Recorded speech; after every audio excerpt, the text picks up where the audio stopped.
Hello, and welcome to Risky Talk, the podcast where we talk about risk and how to talk about risk. I'm your host, David Spiegelhalter, and in this episode we're tackling how to communicate in a crisis. The main message is that panic is rare. What's key in this is openness and transparency, acknowledging uncertainty, and incorporating the wide range of views. Guidance will be more effective if they build in that co-production.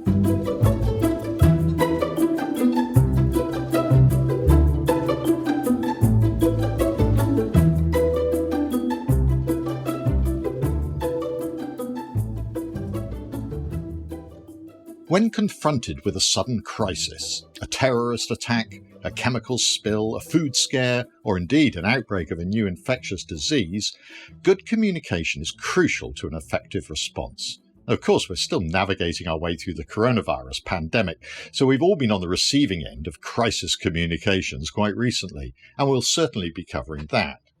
But we'll also be considering crisis communications more broadly, trying to pull out principles of best practice that can be applied across very different scenarios. How can governments and other organisations help manage and reduce the impact of these frightening events with good communication? My guests today both have extensive experience in a range of different crisis situations. Professor Brooke Rogers OBE is a social psychologist whose work focuses on events like chemical, biological and nuclear accidents or attacks. She advises the UK government on risks to national security and public health, and she is currently advising them on the public response to coronavirus measures. Brooke, welcome to Risky Talk. Thank you, David. Professor Lord John Krebs originally made his name as a zoologist, but in the year 2000 he became the first chairman of the newly created Food Standards Agency, where he was on the front line dealing with risks to food safety, including mad cow disease. Welcome, John. Hello, David. Good to be here. Great to have you both with us. So, Brooke, I'm going to come to you first to get a sense of the work you do. You're a member of several groups which advise the UK government on issues of national security and public health. So can you explain what kind of situations you plan for and what kind of advice you provide? So I have to frame the role that I hold across several different organizations as an independent academic role. So they're not paid roles, and I am there to challenge, to question, to try to generate or provide evidence when needed. So all of the comments that I'll make today are very much in my independent academic role from King's College London. I do not speak on behalf of government.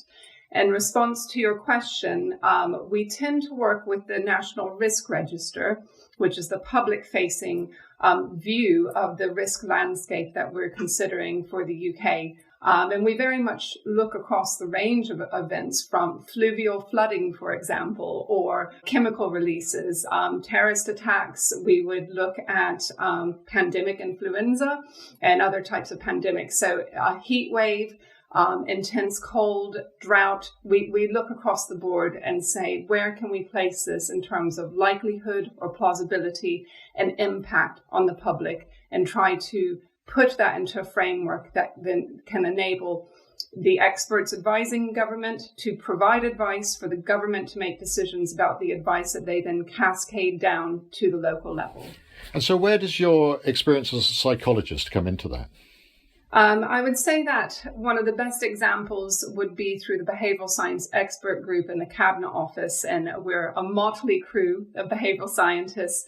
And we look at the risk scenarios that are being used for each risk and threat. And we look at the language that they're using, the way in which they're framing members of the public, the assumptions that they're making about public behavior. And we bring evidence to bear on those conversations. Sometimes we challenge the language, and I would say, have seen quite a change in the way in which they're understanding public reactions. And we've also challenged the measures that they're using and have provided evidence and sent papers up to the government chief scientific advisor and made a case for changing the measurements they were using to understand the impact on the public. Oh, there's so much you're covering there. But let's look at actual SAGE, the Scientific Advisory Group for Emergencies. I was on it back in the days of volcanic ash, for heaven's sakes. But of course now it's got a lot of work to do. Never had such prominence. What's your role? So SAGE is not really a membership group. I would say that we're participants, and that is underpinned by several other groups. So we have SPI-B, which is more of the behavioral science approach. We have SPI-M, which is our modeling group, and we have NerveTag, which is looking more at the epidemiology and so on. And we bring those lenses together, and each group also has many subgroups that work underneath it. So there's a layering effect. We can target the questions that we're being asked to consider. And quite often those questions can be broad. We've been working with them to make them a little bit more focused as we move along. And in many cases, we will suggest, we'll look for the evidence if it exists. Sometimes it won't be directly around pandemic response. We'll have to look at other types of infectious disease and say, it looks like this would happen. And other times we're very much suggesting principles that should be applied for risk communication for understanding behavior moving forward. Okay. I think it's worth just emphasising from what you said that the job of SAGE is not to tell the government what to do. It's to provide evidence and projections to help them make decisions. Okay, so John, you had an exciting time when you were at the Food Standards Agency. Well, what kind of things did you have to respond to in your communications? Well, David, I'd sort of divide it into three categories. There are risks that were identified where we knew there was a risk, probably very small, and something where you've got to tell people there could be a risk, but we're not asking you to do anything different. And a classic example of that was acrylamide. So in about 2001, 2002, some Swedish scientists discovered that if you cook certain kinds of food, particularly starch-containing foods, at a high temperature, like making chips or French fries, then you create this chemical called acrylamide, which can be carcinogenic. So when you discover that, do you say to people, stop eating chips? Do you say to people, cook your chips to low temperature so they're not nice and crisp and possibly burn yourself on the fat while you're measuring the temperature? Or do you say, this is not a new risk, we think it's very small, be aware of it, but carry on doing what you were doing before? The second kind of risk is one which is a public perception of risk, but doesn't actually exist scientifically. And the case where I found that the most difficult was GMOs. So in the late 90s and early noughties, there was a huge campaign by the green groups against GMOs, and many people became fearful that GMOs were bad for their health. And I discovered it's not enough to say the science says that the GMOs that you may be exposed to are completely safe, because it's an emotional issue, not a scientific issue. And then the third kind of situation was we simply don't know. And the classic example for me was BSE in sheep. So we knew that mad cow disease was in cattle, but we didn't know whether or not mad cow disease had also infected sheep. And the government at the time was very nervous about us even mentioning that. But I took the view it's better to treat people as adults and say, look, there could be this risk, and we thought a lot about how we'd express this idea of there might be a risk, but we don't know. And what we did there was to say there could be a risk. We simply don't know at the moment. We're not advising you to stop eating lamb, but if you want to, that's up to you. But we are on the case, and we're doing research to find out the answer, and we'll get back to you very soon. So that, in a way, was trying to treat the population as an adult group who would understand risk and uncertainty. That in itself was a risky approach, but I think it worked. So some things best answer is we simply don't know, but we're onto the case. Sometimes you've got to recognize that people's perception of risk diverges from the pure science, GMOs, and sometimes you're communicating there could be a risk, it's small, but we don't necessarily want you to do anything different about it. Wow, John, you covered a lot of stuff there, and we'll come back to some of those things. Yeah. No, that's fine. The acrylamide is where, I think, way after you left, I think the Food Standards Agency had a rather ill-judged campaign. Toastgate, I think it's called. Yeah, the killer toast and yes. Everything like that, which was really, I think, taking the wrong approach to dealing with these risks. Okay, so one of the things we ask everybody on our podcast is to step back a bit and say, why are you doing this in the first place? What is your actual aims in doing this? What's it trying to achieve? And I think in the Winton Centre, we go on about we're trying to inform rather than persuade. And I'm interested with both of you of where in that sort of spectrum you operate. Brooke, what are you trying to do in your work? I would say that my career, my life has really been about enhancing opportunities for informed decision making. And it was really as quite a young academic when I started attending, I attended something called a sandpit.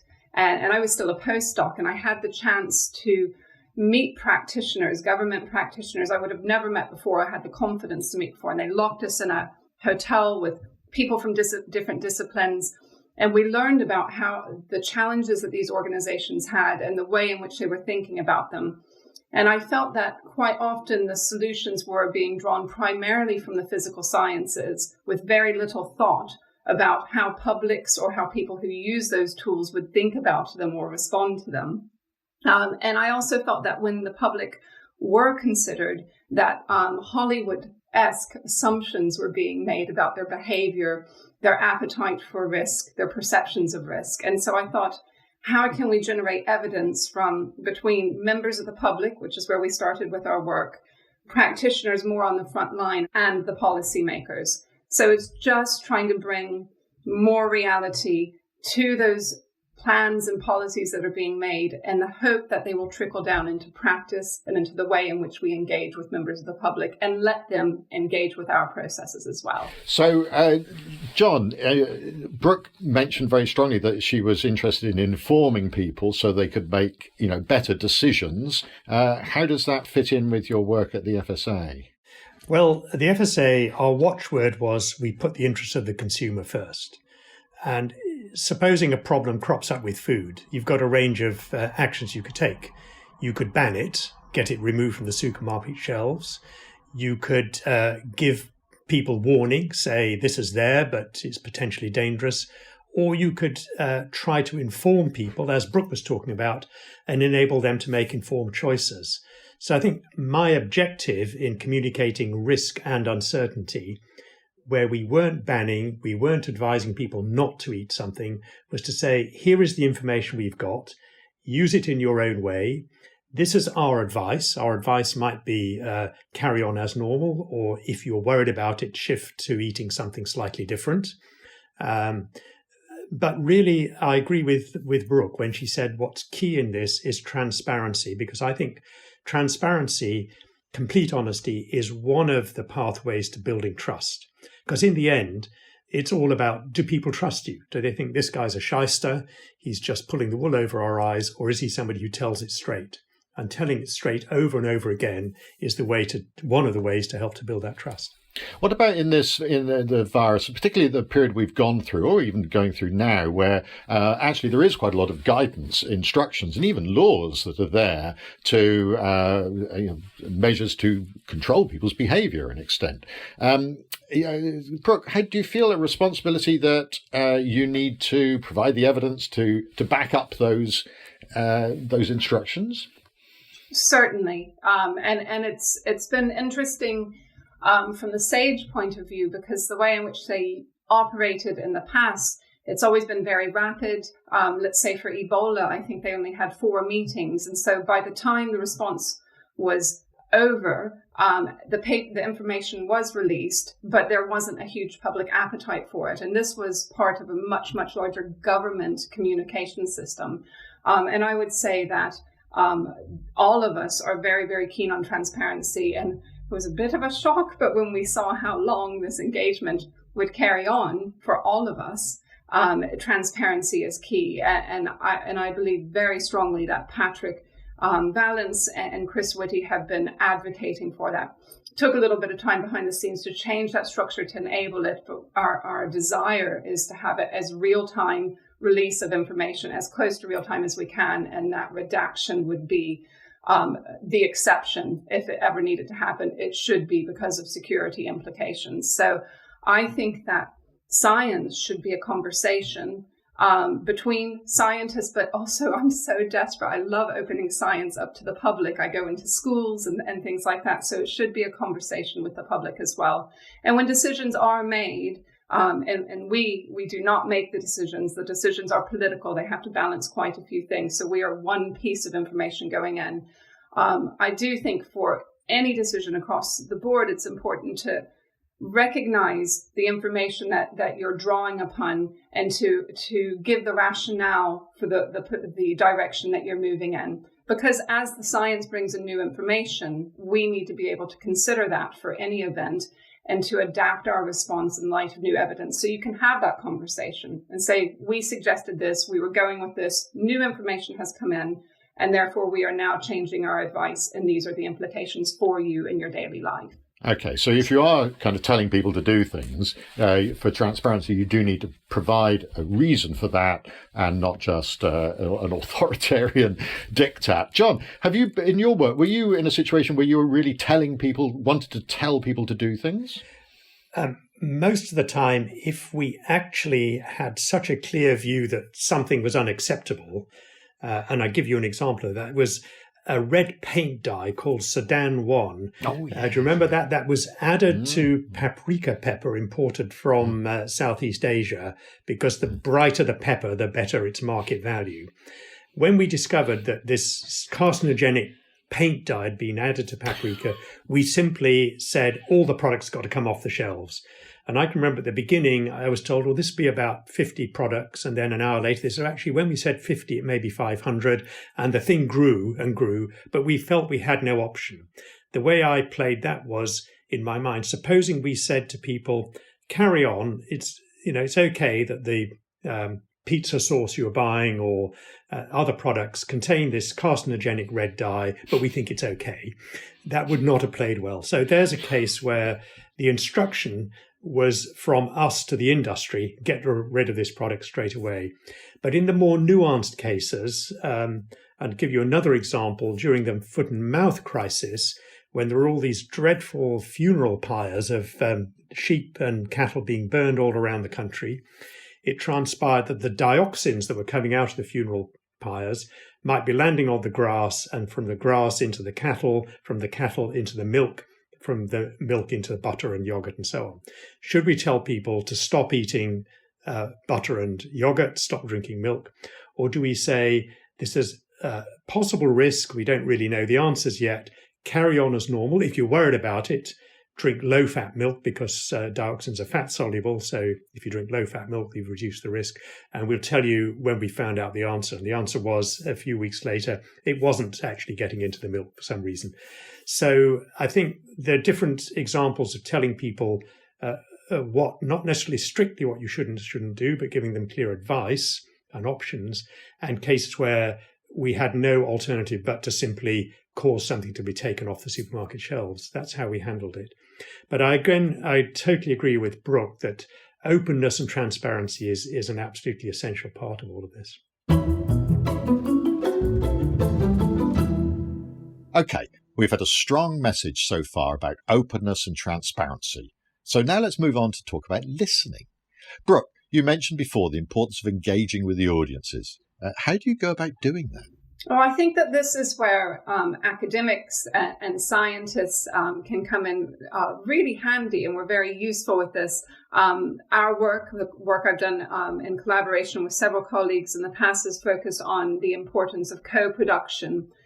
Even in security spaces, we've published around this, looking at protecting crowded places. And I think that for every risk or threat we're considering, that there is an opportunity for co-production to take place. Okay, just to clarify, co-production means coming up with guidance that's been put together by experts, but working with members of the public. Now, when you say that to a government organization who's trying to respond very rapidly to a risk or threat that has a great deal of uncertainty, sometimes I worry that they shut down and think we just have to get the job done. We just have to give guidance immediately. But I would argue that their guidance will be more effective if they build in that co-production. And my colleagues and I have done quite a bit of thinking around how to enable that. And the usual way that we do this with our longer term research projects, but also in real time during an emergency. And I think that right now, during this extreme event, during the pandemic, and also in the future, we need to really get them used to thinking about and building co-production into the policies and guidance that they're creating. Oh, that's great. Yeah, a message I think we all agree with. But I've got to ask you one thing.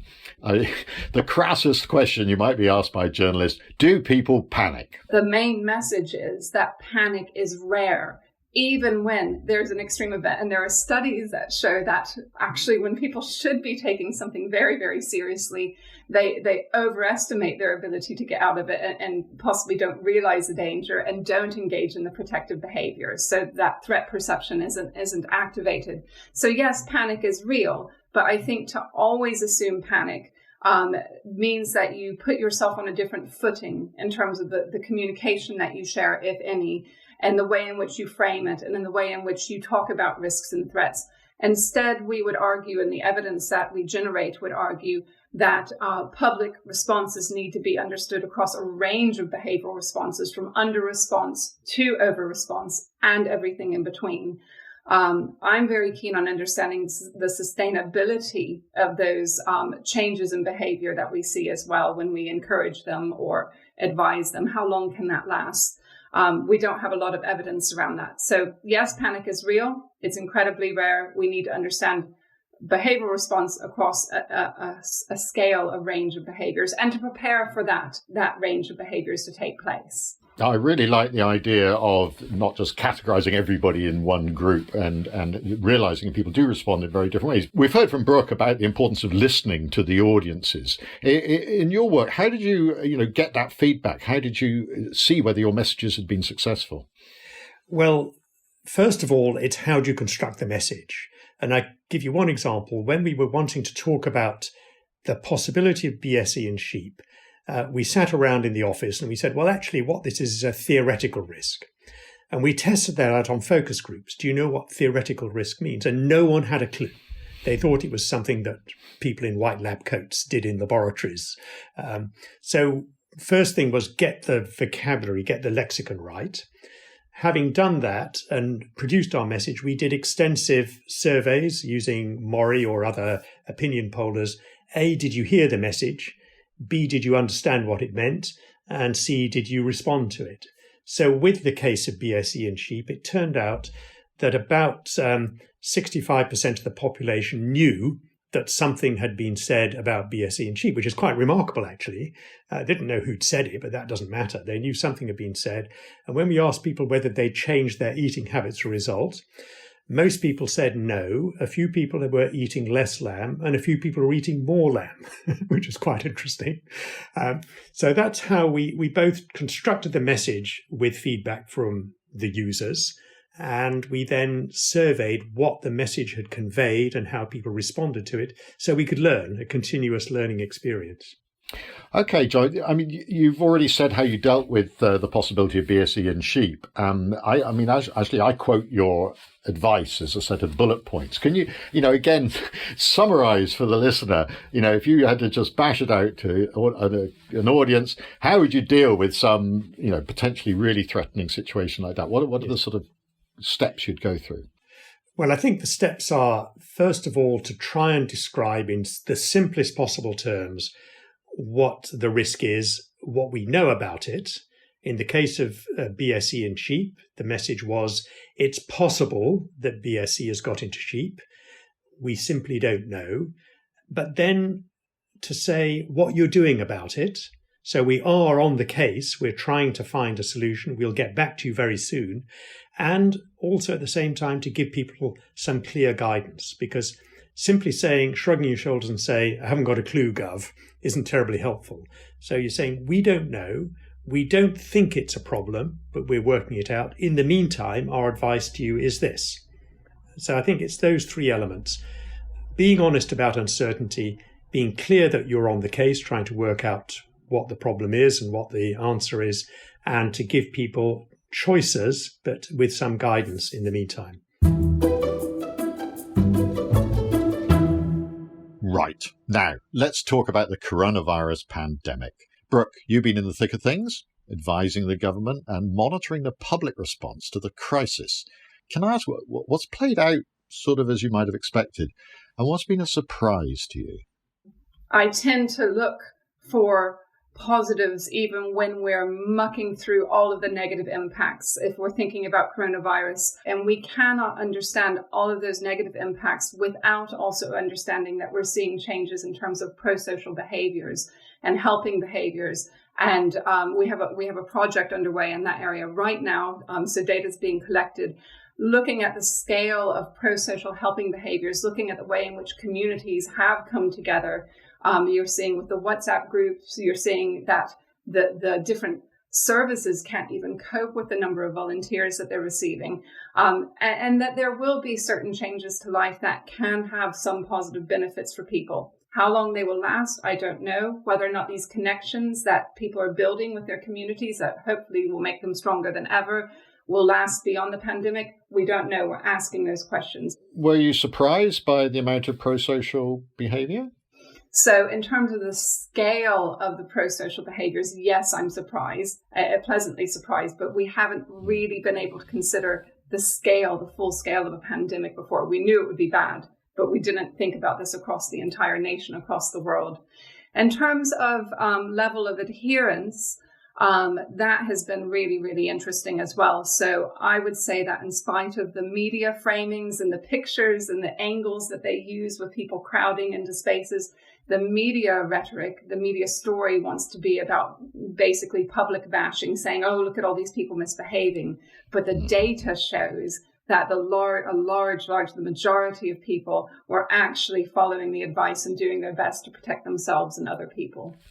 Again, that's the impression I get, and I get so angry at these Zoom images of people on beaches when they actually properly distanced. Again, were you surprised, I think, by people, the distancing and the shielding and things like that, how much people embrace that so apparently willingly? Perhaps less surprised than people who don't work in this field or think about this often. I've always been an advocate of the ability of members of the public and the willingness of members of the public to actually listen to information and engage in protective behaviors, protective for themselves and protective for others as well. So again, it's the scale of it. It's being able to work on the scale and think about the scale and capture data on this scale that is making it more of a surprise to me. But I did expect to see that members of the public would behave in a very rational way. Now, we need to think about the length of time that we are asking them to behave. And there's been a lot of finger pointing, et cetera, about behavioral fatigue from supposed behavioral scientists. And that did not come from the work of SPI-B. But I do think that while we would say it didn't come from us, that data needs to be collected on that we need to explore that concept and see if evidence can be provided in order to inform that conversation. Now, John, you've retired from working with the government now, so you're in a perfect situation to say how you think they've done in terms of their communications through this crisis. Now, I've got to say, I was watching Chris Whitty, the chief medical officer, at the start of this, and he seemed to be going through the checklist you gave earlier. I thought it was rather good. I thought, oh, he's been listening to John, same as I do. I hope so. So how do you feel it's been dealt with in general? I always go back to Bob May's guidelines for scientific advice and policy making. And he had a number of points, but the 3 points that I always remember were openness and transparency, acknowledging uncertainty, and incorporating the wide range of views. So, scientists don't agree. That's just a fact of life. We don't all sit there and say, yes, we agree, absolutely. There are scientists that have different views about the nature of the disease, how it should be handled. And if you ask me to score on a scale of 1 to 10, I wouldn't give them a 10. I think it's changed over time, but I would give them somewhere around 7 to 8. Okay, now here's the tricky bit, because I think maybe you feel the same I do. It seems to have changed over time because there seems to be more political involvement is what was being said at the briefings and so on. So let's just get them some final words on, rather than communicating directly to the public, which is what we've been talking about, which is got a clear idea about that. What about including the politicians in this discourse? What is your advice on that? I think you've got to tell it straight. As Brooke said, ultimately the politicians are paid to make the decisions. And the Prime Minister actually said that last week when he was announcing, further release from lockdown measures. He was saying, Chris Whitty and Patrick Vallance were saying, actually, this could be risky, could be dangerous. Johnson quite correctly said, well, I'm a politician, I'm paid to make these decisions. The scientists are one form of input. So I think with the politicians, one's got to be A, clear about what the science says, and B, not get sucked into supporting a political decision that doesn't have a scientific backing. It's fine to say, well, you make the decision because you're worried about unemployment in the catering sector, or you're worried about the Daily Mail headlines. That's your problem. My problem is to tell you what the science is saying. And I think sometimes there have been occasions when Patrick and Chris have been standing next to the politicians. The politicians have said things that go beyond the science. And I would have wanted, had I been there, to grab the microphone and say, hang on a minute, this is your political view, but it's not the scientific view. Thank you very much, Minister. Do you think that's an argument for actually having really quite separate communications from the scientific community?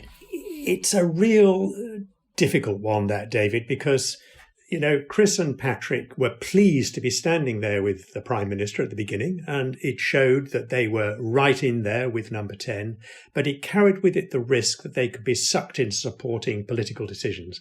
And if you ask me what I would have done, I can't honestly say whether I've done it differently, other than hoping that I would have had the guts when the politicians misrepresented the science or went beyond it, that I could just say, hang on a minute, to the press conference, this is not what the science is telling us, this is what the politicians are telling us.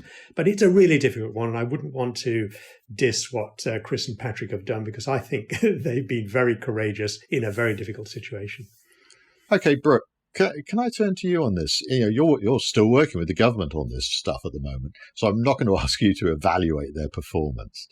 But can you say something about how that relationship has gone over the crisis? The sort of pipeline between the scientific advisors and the policymakers. We are learning about how to frame our information in terms of length of reports, in terms of fronting up that guidance. I mean, if you look at the SAGE minutes or the SPI-B minutes, etc., we're quite punchy sometimes in terms of really, really highlighting where we're concerned. We work very, very collaboratively, and I think that most of us actually feel that is almost some of the most effective work when we break down those barriers and we create task and finish groups between, let's say, the modelers and the behavioral scientists, so that we can understand one another. In terms of managing that pipeline between science and the policymakers, I think that you just have to accept that you are there to advise. The advice will be hopefully listened to, but they're also taking advice from many other areas and making the decisions, the politically based decisions on that. So if they're publishing our work, it's my hope that people will look at those minutes, look at those notes, and look at those reports, and they'll see what we're really saying, and understand that decisions are being made based on other things. So it can be, I guess, people would say, very frustrating if you put your heart and soul into developing some advice, and then you're not always sure where it's going, who it's going to. We do know that other departments are looking at the advice, and it is being picked up along the way, but it's balancing it with the information that the politicians are actually receiving from many different groups. That's that difficult balance. So I'm there, I'd say, for the long game, really trying to work from the inside to bring evidence to bear, to challenge the processes where they don't work, to reinforce the processes where they do, and to just ensure that the next time we have an event to deal with, that the things that we have learned are kept in place to enable that conversation, that pipeline between science and policy to be maintained. Oh, well, that's what I'd like to finish off with. You specialise in a wide range of, catastrophes and disasters, which of course haven't happened yet. This is a crisis that we're in the middle of. What is going to be the impact of this, do you think, and what do you hope will be the impact of this in terms of briefly planning for the inevitable further future catastrophe? I think that this is an opportunity, dare I say, to look at the processes, to look at that relationship between science and policy making, to look at the way in which information and data is shared within departments, between departments, and what is done with the information that we're bringing, and how does that cascade out through the rest of government, and how does it make its way up to the politicians and the policymakers. I think that we are basically rewriting that system and reinforcing, creating a new system. So while some of us go and have a little break someday from the very, very full-on engagement, that the next event and the continuation of this event will just mean that we're more effective, that we're more efficient, and that we are able to be transparent. Well, that's a nicely optimistic message to draw things to a close. So thank you so much, Brooke and John. It's been a great conversation. I think we pulled out some valuable lessons about the importance of transparency to build trust, engaging with the public, co-production of guidance, and about navigating the tricky relationship between science and politics. So it's time to say a deep thank you to my guests, Professor Brooke Rogers and Lord John Krebs, and to say goodbye from me and the Risky Talk team. Risky Talk is produced by Ilan Goodman at the Winton Centre for Risk and Evidence Communication in the University of Cambridge.